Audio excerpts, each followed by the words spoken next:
Hello viewers, my name is Dr. Rajendra Singh Rajaut and I am an assistant professor in Department of Zoology, Government College Kota, under College Education, Rajasthan.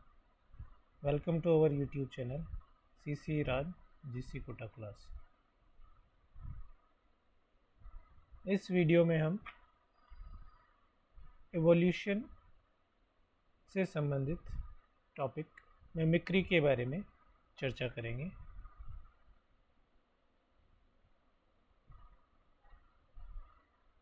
सबसे पहले हम बात करेंगे कि mimicry क्या है। तो जैसे हम एक लेमैन की तरह अगर बात करें तो मिमिक्री का मतलब सीधा सीधा मतलब होता है कि नकल करना, कॉपी करना, किसी की नकल करना। सबसे पहले हेनरी डब्ल्यू बैट्स ने थ्योरी ऑफ मिमिक्री प्रपोज की और उन्होंने बटरफ्लाइज के ऊपर स्टडी किया। The term mimicry is derived from Latin मिमिकस और ग्रीक मिमिकोस, जिनका मतलब होता है टू इमिटेट और टू सिमुलेट, यानी कि दोनों ही शब्दों का मतलब होता है नकल करना या अनुसरण करना। उसके बाद बैट्स ने मिमिक्री को डिफाइन किया है एक रिसेम्बलेंस के रूप में, जो कि एक्सटर्नल अपीयरेंस के रूप में हो सकती है या शेप के रूप में हो सकती है, कलर सिमिलरिटी के रूप में हो सकती है between the widely distinct families of organism, यानी कि उनमें समानताएं होती है। दूसरा,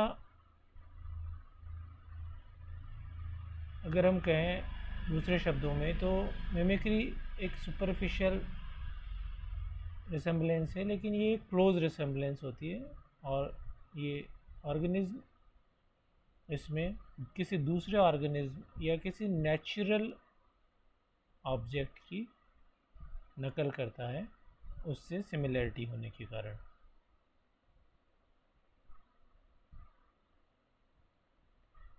अगर मिमिक्री जब एनिमल करता है तो उससे उसे कुछ फ़ायदे होते हैं। क्या फ़ायदे होते हैं उससे? या तो वो बैकग्राउंड में छिप जाता है, जिसे हम कंसीलमेंट कहते हैं, जिससे उसकी प्रोटेक्शन होगी, सुरक्षा होगी, और भी कई एडवांटेज हो सकते हैं। उसको शिकार करने में आसानी होगी या वो शिकार होने से बच जाएगा। इस तरह के कई फ़ायदे होते हैं। नेक्स्ट, अब हम बात करते हैं मिमिक्री के टाइप्स के बारे में। मिमिक्री मेनली 3 टाइप्स की होती है। The first type is protective, the second type is aggressive, and the third type is conscious mimicry. Further इनको सब क्लासिफाई किया गया है। प्रोटेक्टिव मिमिक्री 3 प्रकार की होती है: concealing, warning and cryptic. Then aggressive mimicry 2 प्रकार की होती है: कंसीलिंग एंड अल्यूरिंग। और इसी प्रकार conscious mimicry form simulation of death भी कहते हैं। तो ये मिमिक्री की कुछ टाइप्स हैं जिसके बारे में हम आगे चर्चा करेंगे। यहाँ पर कॉन्सीलिंग का मतलब होता है छिपना, वार्निंग यानी कि दूसरे को वार्न करना, क्रिप्टिक यानी कुछ हिडन ऐसे स्ट्रक्चर्स होते हैं जिनको एनिमल एक्सपोज करके खुद को बचाता है। एल्यूरिंग का मतलब होता है उसको लालच देना, एल्यूर करना किसी को, ताकि वो पास आ जाए एनिमल और उसको शिकार किया जा सके। नेक्स्ट, सबसे पहले हम प्रोटेक्टिव मिमिक्री के बारे में बात करें। तो जैसा नाम से जाहिर है कि ये प्रोटेक्ट करती है फ्रॉम प्रीडेटर्स। ये फिर से जैसे हमने बात किया था 3 प्रकार की होती है: concealing, warning and cryptic. Concealing में कैमोफ्लेज हम कह सकते हैं कि जिसमें बैकग्राउंड में एनिमल छिप जाता है, जिससे कि वो अपना प्रोटेक्शन कर पाता है शिकार होने से। दूसरा, वार्निंग में कुछ ऐसे एनिमल्स जो कि नॉन पॉइजनस होते हैं, हार्मलेस होते हैं और पैलेटेबल होते हैं, जिनको आसानी से शिकार किया जा सकता है, वो ऐसे ऑर्गेनिज्म को मिमिक करेंगे जो कि पॉइजनस होगा, हार्मफुल होगा और नॉन पैलेटेबल होगा, ताकि कोई भी एनिमी उनका शिकार ना कर सके। इसके बाद तीसरा जब हम बात करें क्रिप्टिक, तो उसमें हमने जैसा कहा कि कुछ हिडन कॉन्ट्रीवेंसेस यानी कि युक्तियाँ, ऐसी स्ट्रक्चर्स होती हैं जो कि डिल्यूड द प्रेडेटर यानी कि प्रेडेटर को धोखा देती हैं, जिससे कि वो अपनी सुरक्षा कर पाता है। नेक्स्ट, सबसे पहले हम प्रोटेक्टिव मिमिक्री में कंसीलिंग मिमिक्री के बारे में अगर बात करें तो ये 3 प्रकार से हो सकती है। सबसे पहला है change in colour to match the background, यानी कि बैकग्राउंड के अकॉर्डिंग अपना कलर चेंज करना।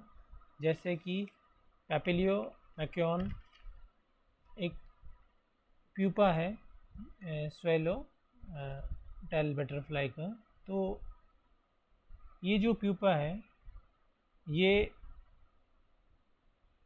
हरे रंग का दिखाई देता है जब ये प्लांट के स्टेम पर रहता है या ग्रीन पार्ट पर रहता है, लेकिन जब ये प्यूपा स्टोन्स के आसपास रहता है तो ये अपना कलर चेंज कर लेता है और ग्रे कलर का हो जाता है, जिससे कि इसको पहचानने में दिक्कत आती है। तो ये अपना कलर चेंज करता है अकॉर्डिंग टू बैकग्राउंड। जब हरी जगह पर रहेगा तो ग्रीन कलर का होगा, जब ग्रे स्टोन्स वगैरह में रहेगा तो वहाँ पर ग्रे कलर का हो जाता है। This is the type of concealing mimicry for protection.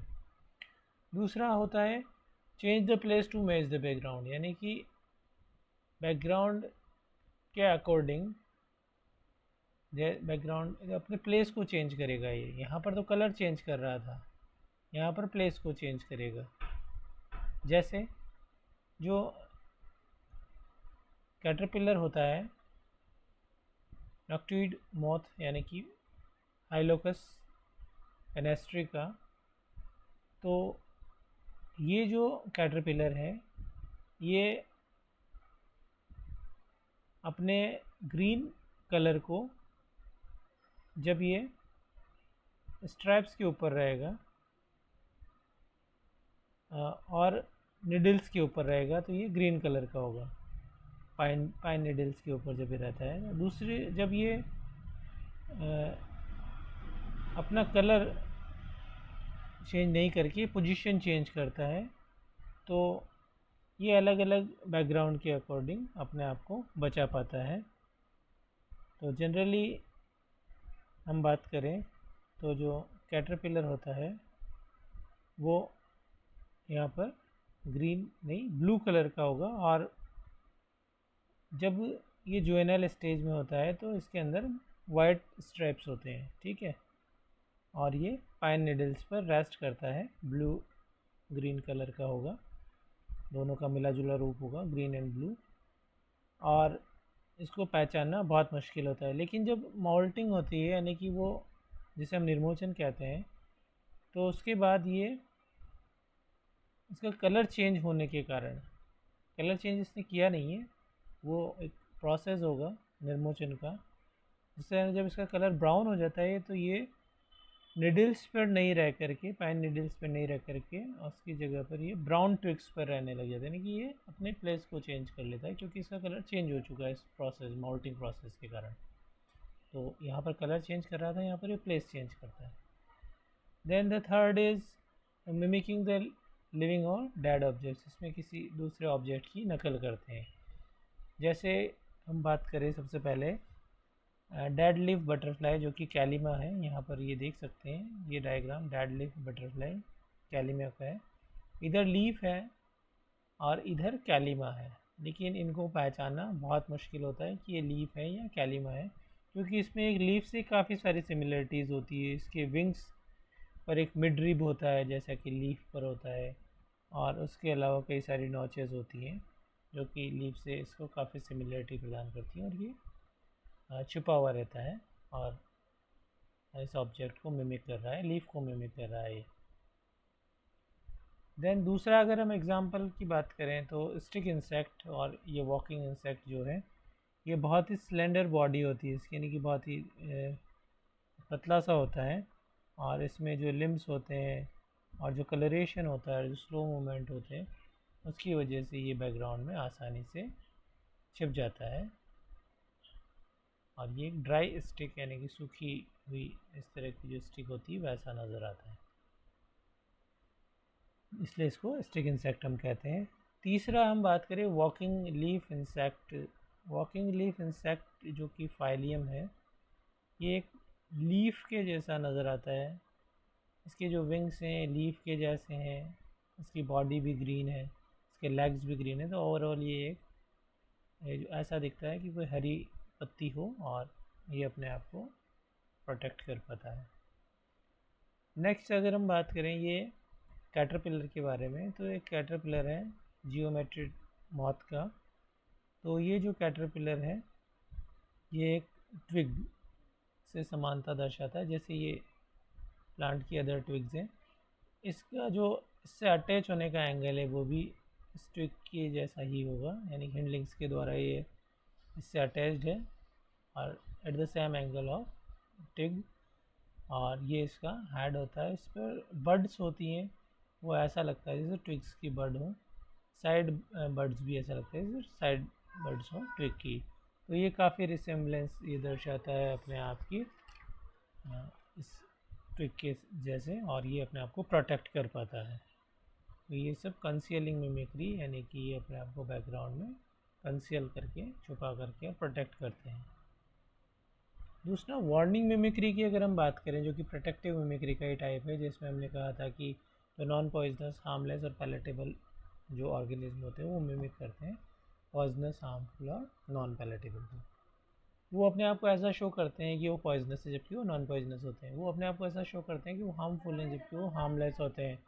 वो अपने आप को ऐसा शो करते हैं कि वो नॉन पैलेटेबल हैं जबकि एक्चुअल में वो पैलेटेबल होते हैं। तो जो जैसे हम कुछ एग्जांपल्स के द्वारा इसको जानने की कोशिश करते हैं, जैसे कि कोरल स्नेक जो है नॉन पॉइजनस एक फैमिली होती है, कोलियोब्रिडी। ये किसकी तरह शो करेंगे अपने आप को, ये एक पॉइजनस फैमिली होती है कोरल की जिसे इलेपिडी कहते हैं, इसकी तरह शो करते हैं। और ये किस प्रकार शो करेंगे, ये बैंड्स शो करते हैं रेड एंड ब्लैक कलर के, और उसके अलावा साइड्स में ये येलो कलर का अपने आप को शो करते हैं, ताकि ये अपने आप को पॉइजनस फैमिली का स्नेक शो करके और एनिमीज से बच सकें। दूसरा नॉन पॉइजनस स्नेक एक और है हेटेरोडॉन, जो कि हिसिंग साउंड प्रोड्यूस करता है और स्ट्राइक करता है ताकि वो एक डेंजरस पॉइजनस स्नेक की तरह नज़र आए, जबकि एक्चुअल में वो है नहीं, नॉन पॉइजनस है, वो कुछ भी नहीं बिगाड़ सकता, लेकिन वो अपने आप को इस तरह का शो करता है हिसिंग एंड स्ट्राइकिंग के द्वारा कि वो एक डेंजरस स्नेक है। एक सबसे इम्पॉर्टेंट एग्जांपल जो इसमें होता है, पैलेटेबल जो विसरॉय बटरफ्लाई होता है जिसके लेमेंटिस कहते हैं, वो नॉन पैलेटेबल मोनार्क बटरफ्लाई की मिमिक करता है जिसे डेनाइस कहते हैं। ये यहाँ पर जो डायग्राम शो कर रहा है, ये ऊपर वाला विसरॉय बटरफ्लाई है जो कि पैलेटेबल होता है, इसका आसानी से शिकार किया जा सकता है, जबकि ये जो दूसरा नीचे वाला है मोनार्क बटरफ्लाई है, ये नॉन पैलेटेबल होता है जिसका शिकार नहीं करती क्योंकि ये डिसटेस्टफुल होता है। तो दोनों में सिमिलैरिटीज़ के कारण ये लेमेंटिस जो कि पैलेटेबल होता है ये अपने आप को बचा पाता है, ये लेमेंटिस डेनेस को मिमिक करता है। एक बात और हम यहाँ पर बात करें, जो मिमिक करता है उसको यहाँ पर मिमिक्री कर रहा है, ये तो मिमिक कर रहा है, और दूसरा जो जिसको मिमिक किया जाता है वो क्या कहलाता है, वो उसको मॉडल कहते हैं, क्योंकि उसको ये दूसरा एनिमल मिमिक करता है। तो this is model and this is mimic. Then एक और एग्जांपल, कॉमन एग्जांपल, स्पाइडर और एंट अगर साथ में रहते हैं, कई जगह पर ऐसा होता है, तो स्पाइडर एंट को मिमिक करता है, उसके वार्निंग कलर पैटर्न्स और जनरल अपीयरेंस एंट के समान होती है ताकि एनिमल उसको प्रे नहीं करे। एक और एग्जांपल जो यहाँ पर डायग्राम नीचे वाला शो कर रहा है वो है एक मॉथ का जिसे सेसिया क्रेब्रोनिफॉर्मिस कहते हैं। ये मिमिक कर रहा है डेंजरस वेस्प को, दैट इज़ वेस्पा क्रेब्रो, तो ये वेस्प के जैसा दिख रहा है, जबकि ये एक मॉथ है। ये अपने आप को प्रोटेक्शन के लिए इस तरह का दिखता है। तो ये कुछ वार्निंग मिमिक्री के एग्जांपल हैं जिसमें एनिमल अपने आप को ऐसा शो करता है कि वो खतरनाक है, डेंजरस है, जबकि एक्चुअल में वो होता नहीं है, और इस प्रकार वो अपने आप की सुरक्षा कर पाता है एनिमीज से।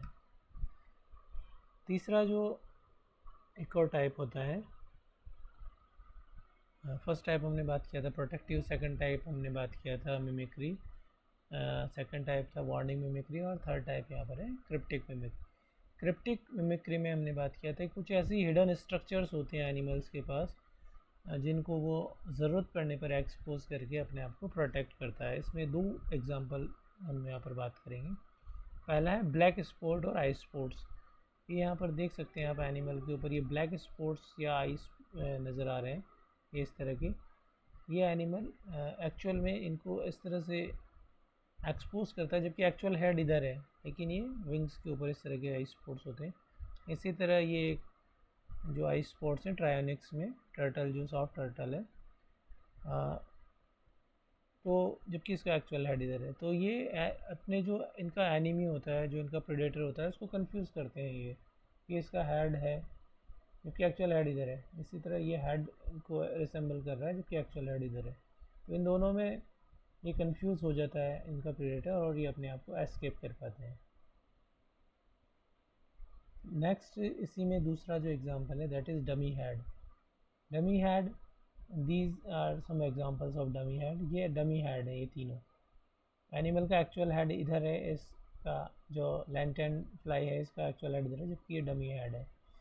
इसी तरह जो ट्रिनिडेड ये वाला है, इसमें एक्चुअल हेड यहाँ पर छुपा हुआ होता है, नीचे की ओर होता है, जबकि ये डमी हेड है। और तीसरा जो है जो टेक्ला बटरफ्लाई है, इसमें एक्चुअल हेड इधर है जबकि ये डमी हेड है। तो एनिमल इसको डमी हेड ये डोमिनेट हो रहा है, नज़र ये ज़्यादा आ रहा है, एक्चुअल हेड तो नज़र कम आ रहा है। तो ये एनिमल इसको सोचेगा कि इधर हेड है, वो इधर से अटैक करने की सोचेगा, और जो प्रे है वो इधर से एस्केप कर जाता है। तो ये क्रिप्टिक स्ट्रक्चर्स होती है, हिडन स्ट्रक्चर्स होती हैं जो कि उसको धोखा देती हैं इनके प्रेडेटर को, और ये जो प्रे होता है अपने आप को बचा पाता है।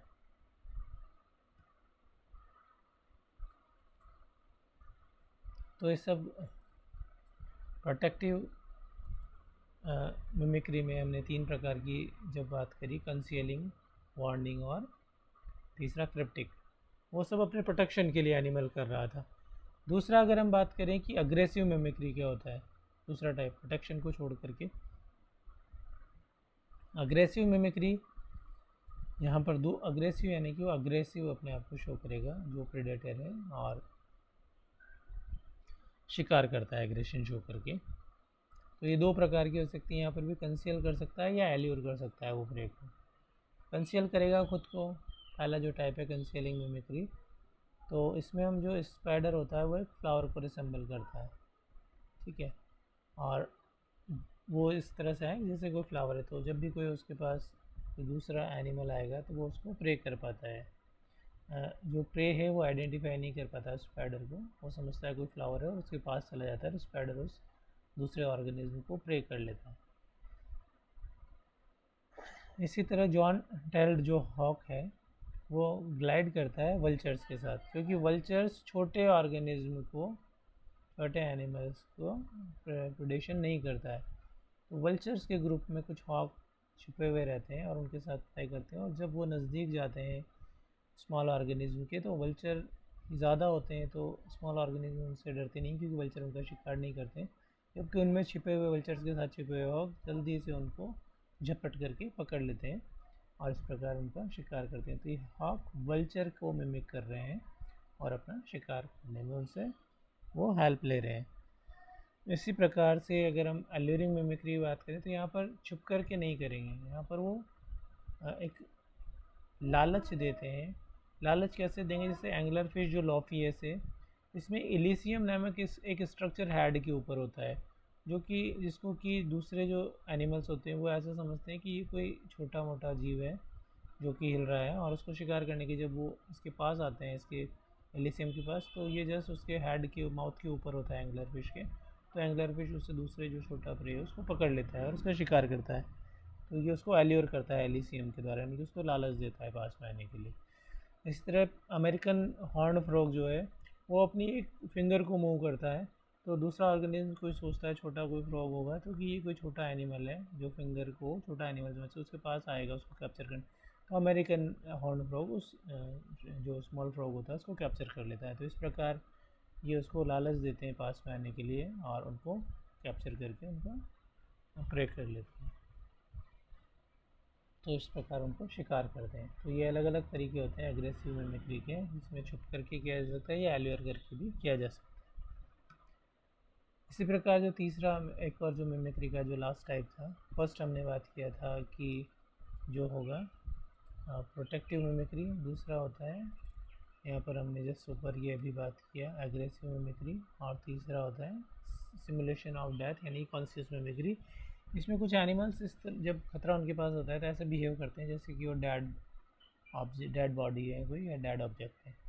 जैसे यहाँ पर दो एग्जांपल हमने शो किए हैं। पहला है अमेरिकन ओपोसम जो कि डायडेल्फिस होता है।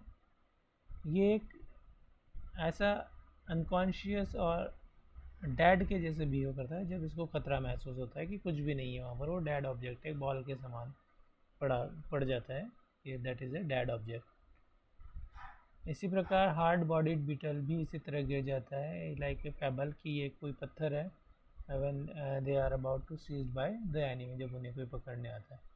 तो ये डेड ऑब्जेक्ट्स को मिमिक कर रहे हैं दोनों और डेड बॉडी की तरह बिहेव करते हैं अमेरिकन ओपोसम और हार्ड बॉडी बीटल, जिसे हम बोलते हैं कॉन्शियस मिमिक्री या सिमुलेशन ऑफ डेथ, मरे हुए की तरह अपने आप को प्रकट कर रहा है। So in the end there are we can say these are the another classification of mimicry, that is Batesian mimicry and Mullerian mimicry।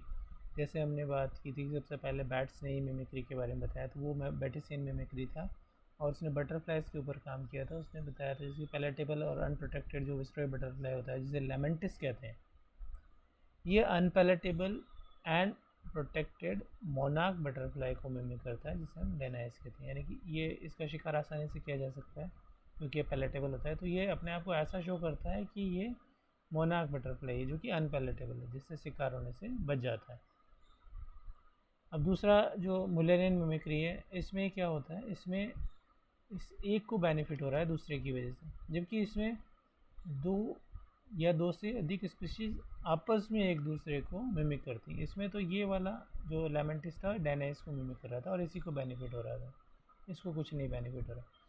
इसमें दो स्पीशीज़ या दो से अधिक आपस में एक दूसरे को मिमिक करती हैं, यानी कि हो सकता है किसी में एक कैरेक्टर ऐसा हो जो जिसकी वजह से वो बचता हो तो उसका मिमिक दूसरा करेगा, और दूसरे में कुछ ऐसा कैरेक्टर था तो पहला वाला तो दोनों आपस में एक दूसरे को मिमिक करते हैं और अपना प्रोटेक्शन का जो चांसेस होते हैं उसको बढ़ाते हैं। तो दोनों को फ़ायदा होता है इसमें, दोनों एक दूसरे को मिमिक कर रहे हैं। जैसे ट्रिनिटी मॉथ एंड वेस्ट दोनों एक दूसरे को मिमिक करते हैं और अपने सर्वाइवल के चांसेस को बढ़ाते हैं। तो इसमें सिर्फ एक को बेनिफिट था, एक ही मिमिक कर रहा था, इसमें दोनों आपस में एक दूसरे को या दो से ज़्यादा भी आपस में, तीन हो सकते हैं, तीनों एक आपस में मिमिक कर रहे हैं और तीनों के चांसेस सर्वाइवल के बढ़ सकते हैं। So thank you very much for watching this video. Hope you have enjoyed the video.